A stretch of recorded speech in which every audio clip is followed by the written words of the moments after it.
Tonight, you will hear one of the most daring escape stories in human history. In March 1944, inside Nazi Germany's strongest prison camp, Stalag Luft III, something unthinkable happened. 76 prisoners defied Hitler's guards, slipping past barbed wires, guard towers, and even underground sensors, through secret tunnels carved deep beneath the earth. This story is not about what you see, it's about what you feel. So, turn off the lights in your room, close your eyes, and just listen, because what you're about to hear is the Great Escape.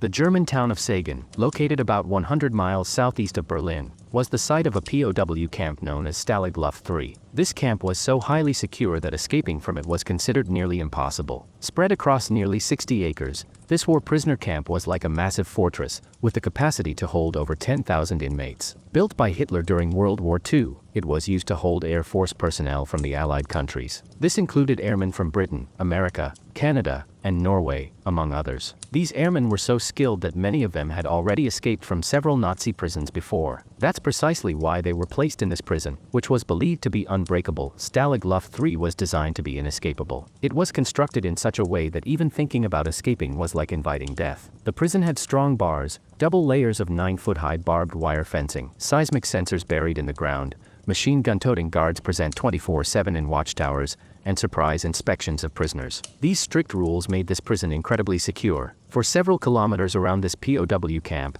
there was nothing but fields and a dense forest of pine trees. Crossing this area without getting caught was almost unthinkable. Because of such tight surveillance and harsh conditions, this prison was a living hell for the inmates. But on the dark night of March 24, 1944, something happened that shattered the reputation of this prison and humiliated Hitler. From this so-called unbreakable Nazi prison camp, not one or two, but a total of 76 prisoners escaped by digging a tunnel 30 feet deep and 300 feet long, right under the noses of the Nazi guards. Let's learn the full story of this great escape that happened during World War II. How did the prisoners dig 3 tunnels amidst such tight security? Out of these 76 escaped prisoners, how many managed to reach their destination safely? And what was the fate of those who were caught at the hands of the dictator Hitler? World War II was the most horrific and tumultuous period in history. The world's greatest powers fought a bloody war for dominance for many years, resulting in the deaths of millions. On one side were the Allied powers, which included countries like America, Britain, the Soviet Union, and France. On the other side were the Axis powers, led by Germany, which included countries like Japan and Italy. They had staked everything on their obsession with victory. By 1941, the Nazi army had brutally crushed Western Europe. In those days, Germany's air force, the Luftwaffe, was quite strong. It had some of the best advanced aircraft,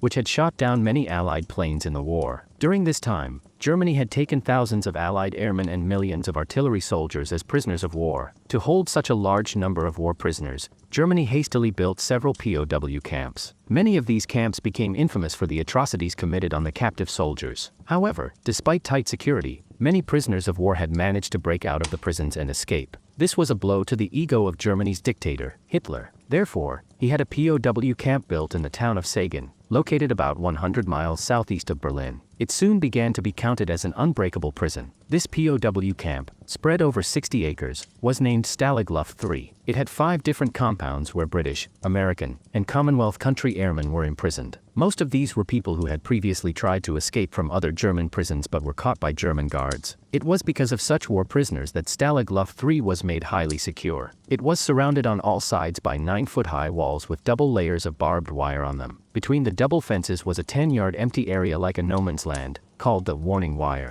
Any prisoner who tried to cross this warning wire was to be shot immediately. Just 100 yards away were guard towers where German soldiers were present at all times. They could riddle any prisoners trying to escape with their machine guns. Additionally, to make the camp's security more advanced, the Nazis had installed seismic sensors 9 feet underground that detected the slightest vibration. Within seconds, this information would reach the German guards. A special thing about Stalag Luft III was that for several kilometers around it, there was only silence. The surrounding area was quite deserted. There was either just empty land or a dense forest of pine trees, with no sign of any city for miles. In winter, the temperature here would drop below 0, making the prisoners' lives even worse. To prevent prisoners from digging tunnels in the camp, it was built on sandy soil so that the earth would collapse as soon as they dug. Not only that, but to make it escape-free, it was built on concrete pillars, 60 centimeters above the ground, so that any attempt to dig a tunnel from below would fail. Each compound had 15 wooden huts that rested on these concrete pillars. The daily life of the prisoners present in the camp was also strictly controlled. Roll call was held every morning and evening, where all prisoners were counted. If even one was missing, the alarm would sound immediately, and the entire camp would go into lockdown. The timing of roll calls was also unpredictable, so that prisoners couldn't even think about escape plans. But despite such tight security and strict arrangements, an escape plan was being hatched in the north compound of Stalag Luft III that was going to breach the security of this strong prison in a way the jail authorities could never have imagined. This impossible escape from the north compound of Stalag Luft III was being planned under the leadership of Squadron Leader Roger Bushell of the British Royal Air Force. Roger Bushell was the commanding officer of the No. 92 Spitfire Squadron during World War II, but on May 23, 1940, during the Battle of France, his aircraft was shot down. After that, he was taken as a prisoner of war to Stalag Luft, a Luftwaffe transit camp. However, just a few days later, he escaped from there and got very close to the Swiss border. But before he could cross the border, he was caught and imprisoned in the Barth camp on the Baltic coast. A few months later, when he was being transferred with other prisoners, he again tricked the German guards and escaped, reaching Czechoslovakia. But unfortunately, he was caught this time as well. The Czech civilians who had given Roger Bushell shelter in their homes to hide were also mercilessly shot by the brutal German guards. Annoyed by Roger Bushell's continuous escape attempts,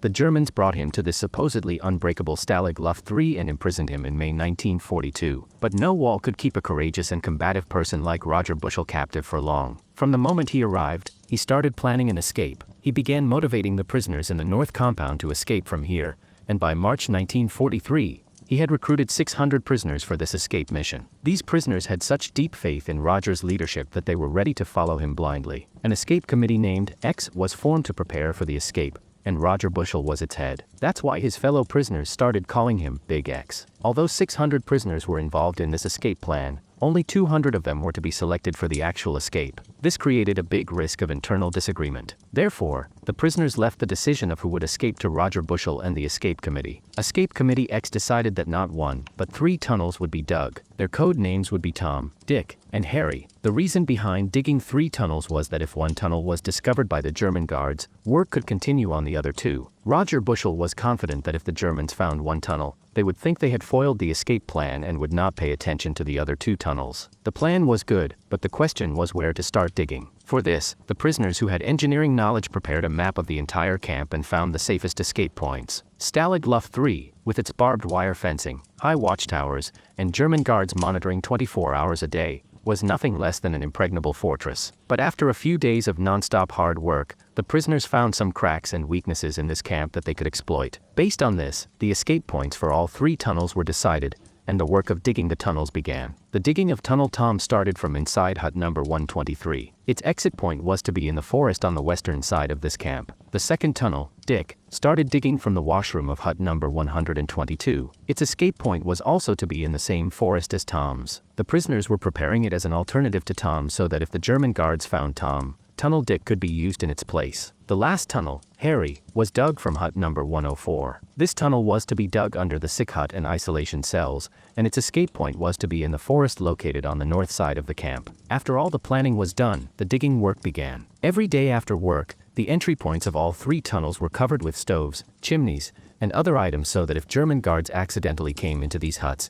they wouldn't even get a whiff of the tunnel. During the digging, these war prisoners presented an amazing example of creativity and engineering skills. All 3 tunnels were being built about 30 feet deep so that the seismic sensors placed 9 feet underground would not detect their movement. Each tunnel was to be about 300 feet long, and some large chambers were also being built in between. These were used for air pumps, workshops, and many staging posts. Stalag Luft III, with its barbed wire fencing, high watchtowers, and German guards monitoring 24 hours a day, was nothing less than an impregnable fortress. But after a few days of non-stop hard work, the prisoners found some cracks and weaknesses in this camp that they could exploit. Based on this, the escape points for all 3 tunnels were decided, and the work of digging the tunnels began. The digging of Tunnel Tom started from inside hut number 123. Its exit point was to be in the forest on the western side of this camp. The second tunnel, Dick, started digging from the washroom of hut number 122. Its escape point was also to be in the same forest as Tom's. The prisoners were preparing it as an alternative to Tom so that if the German guards found Tom, Tunnel Dick could be used in its place. The last tunnel, Harry, was dug from hut number 104. This tunnel was to be dug under the sick hut and isolation cells,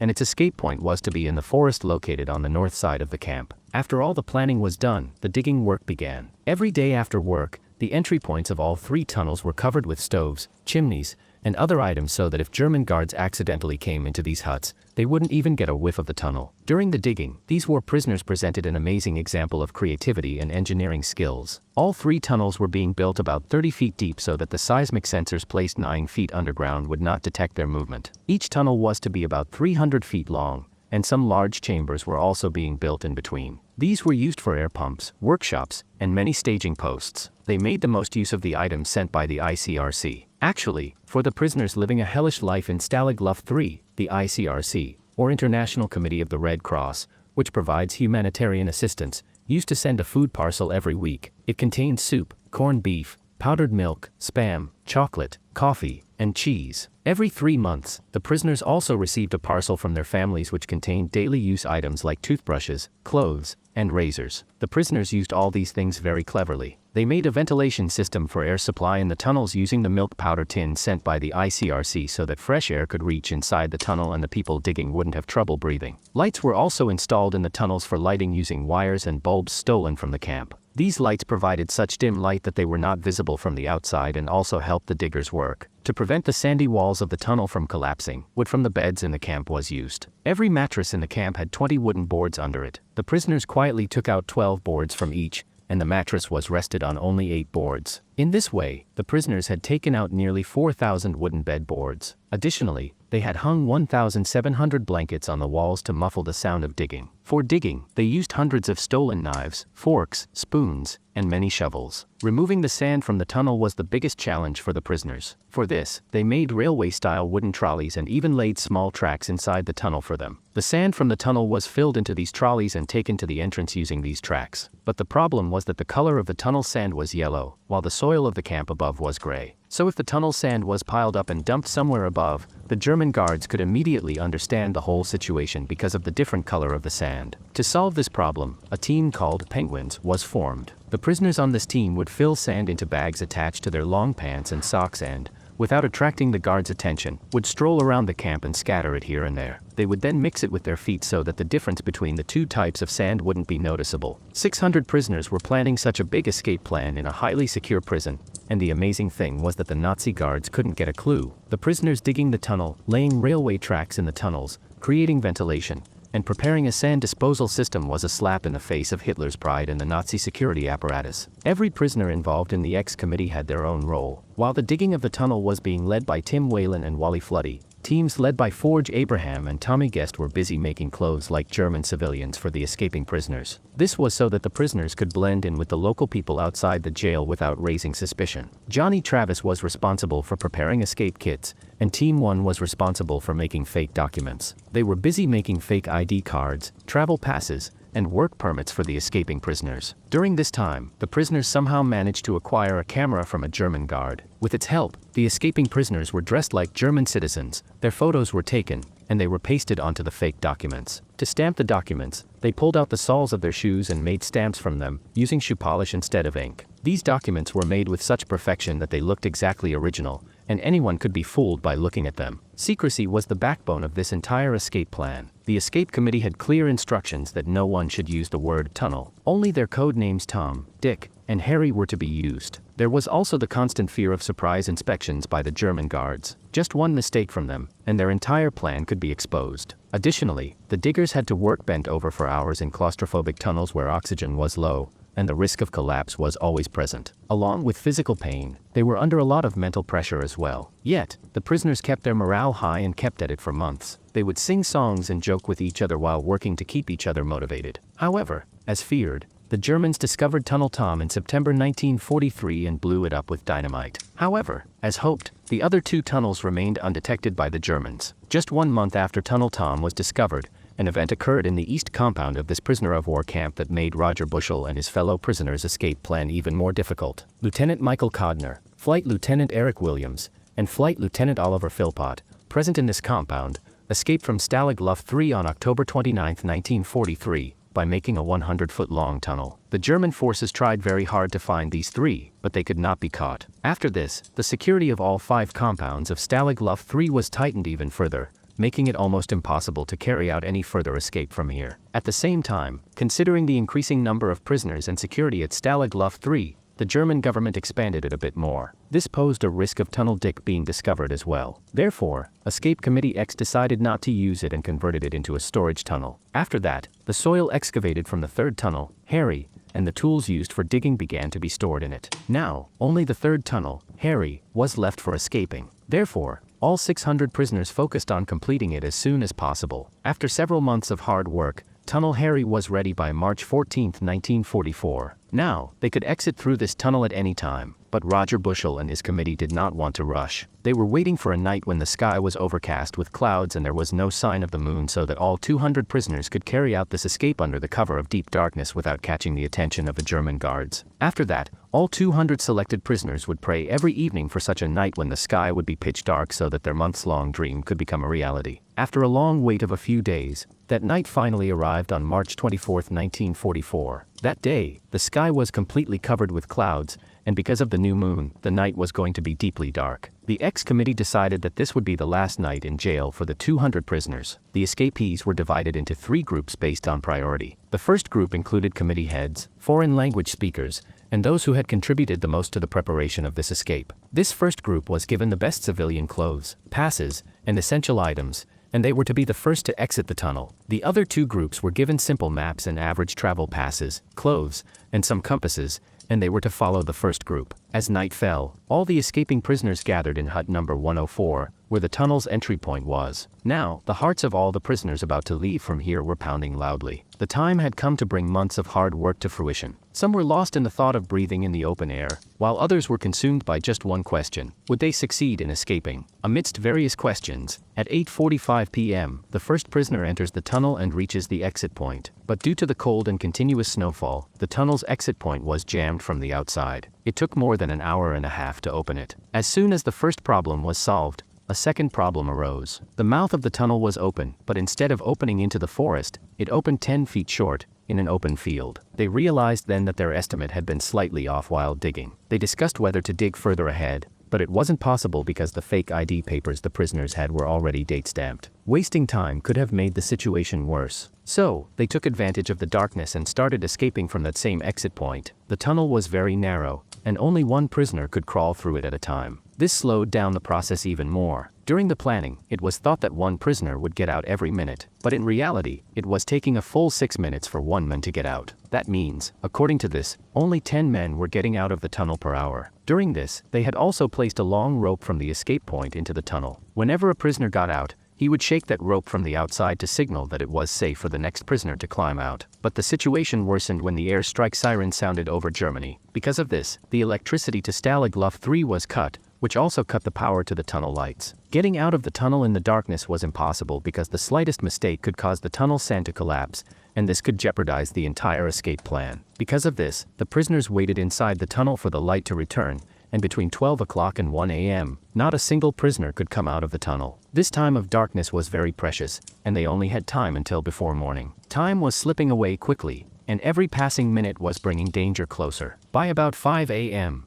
just before dawn, 76 out of the 200 prisoners had crossed the threshold to freedom. After getting out, they quickly split into groups and started running in different directions. Some ran quickly towards railway stations, while some disappeared into the forest there, and some started heading towards a nearby city. But as soon as prisoner number 77 emerged from the tunnel, because of the faint morning light, a German guard spotted him. The guard quickly understood the whole situation and immediately sounded the alarm. After this, floodlights were turned on. The guards discovered the tunnel entrance, and the remaining prisoners were prevented from getting out. This caused chaos inside Tunnel Harry and hut number 104. The prisoners whose turn had not yet come quickly put their prison clothes back on. They burned the fake ID papers and frantically swallowed any smuggled rations they had so that no evidence of their involvement in this escape planning would remain. After the alarm sounded, the Germans immediately locked down the camp and destroyed Tunnel Harry. The prisoners who were waiting in the tunnel or the barracks were immediately captured. Camp Commandant Friedrich Wilhelm von Lindener Wildau gathered all the camp's prisoners in one place, and they were made to stand in bone-chilling cold for hours while a count was done. The count revealed that 76 prisoners were missing from the jail. The simultaneous escape of 76 prisoners caused a panic among the jail authorities. This was the largest jail breakout of Allied prisoners in World War II. It stained Hitler's pride and Nazi Germany's most secure prisoner of war camp. The 76 prisoners who had escaped from captivity were now spread across Nazi Germany's forests, villages, and cities. Everyone was trying to get out of Germany to save their lives. The escape of 76 prisoners together from Stalag Luft III was not just a security failure, it was also a personal insult to Hitler. Therefore, the largest manhunt in Nazi Germany began to catch them. Every police station, railway station, and border checkpoint was immediately alerted. Posters and descriptions of the escapees were pasted everywhere throughout Germany. The escapees' plan was to split into small groups and reach neutral countries or Allied lines. But this task was not so easy. After their escape, security was tightened even more everywhere. The German secret police, Gestapo, Elite Guard SS, and local police all joined together in this massive search operation. It is said that Hitler deployed about 100,000 German troops to search for them. Because of this, German soldiers were spread everywhere looking for them. Because the escapees were fleeing with fake ID cards, Hitler even had the layout of the passes changed to catch those prisoners. In addition, the biting cold, limited food, and unfamiliar terrain turned the journey of these escapees into a game of death. The result of all this was that out of 76, only 3 people managed to get out of Germany successfully. These included 2 Norwegian pilots, Per Bergsland and Jens Muller, and a Dutch pilot, Bram van der Stok. Bergsland and Jens Muller somehow reached Stettin, avoiding German eyes. And then from there, they reached the neutral country Sweden on a Swedish ship. Now they could breathe the air of freedom without fear and celebrate their success. Meanwhile, the Dutch pilot Bram van der Stok somehow reached Gibraltar and then made it to Britain. But the other 73 prisoners were not as lucky as these 3. Most of these prisoners were spotted by locals or German patrols. The mastermind of this entire escape plan, Roger Bushell, along with his fellow prisoner Bernard Scheidhauer, had traveled 400 miles in 10 hours and had come very close to the French border, which was only 20 miles away. But once again, luck betrayed him, and he was captured with his companion at the Saarbrücken station on March 26. Hitler was furious about this escape. He immediately ordered that all 73 recaptured prisoners be shot. This order was against the Geneva Convention, under which POWs could only be given 10 days of solitary confinement for escaping. Therefore, some of Hitler's generals and advisors tried to stop him, citing the risk of international backlash. But Hitler's cruel heart did not value anyone's life. He disregarded the rules of the Geneva Convention and ordered 50 of the 73 recaptured prisoners to be secretly killed. The German secret police, the Gestapo, first interrogated those 73 POWs and then selected 50 people who had the biggest role in this escape. After this, Gestapo officers first targeted Roger Bushell and Bernard Scheidhauer. They took them by car to the Ramstein area of Germany and, using the pretext of attempting to escape, shot both of them. The remaining 48 prisoners were also divided into different groups, loaded into trucks,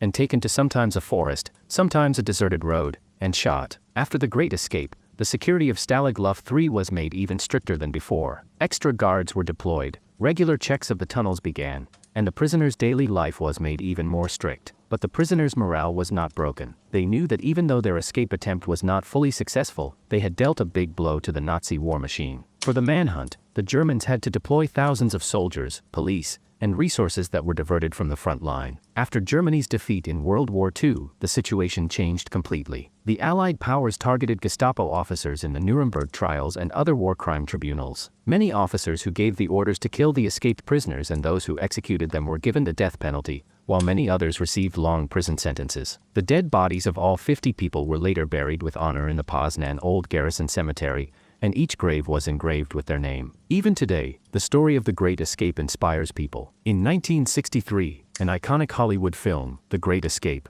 was made on this, featuring big actors like Steve McQueen, James Garner, and Richard Attenborough. In Zagan, a memorial called The 50 exists in memory of those 50 people, where the remains of Tunnel Harry, the prisoner's tools, and artifacts from the escape are displayed. Every year, on the anniversary of the Great Escape, ceremonies are held where veterans and families from Allied countries pay tribute to those 50 POWs who gave their lives to carry out this great escape.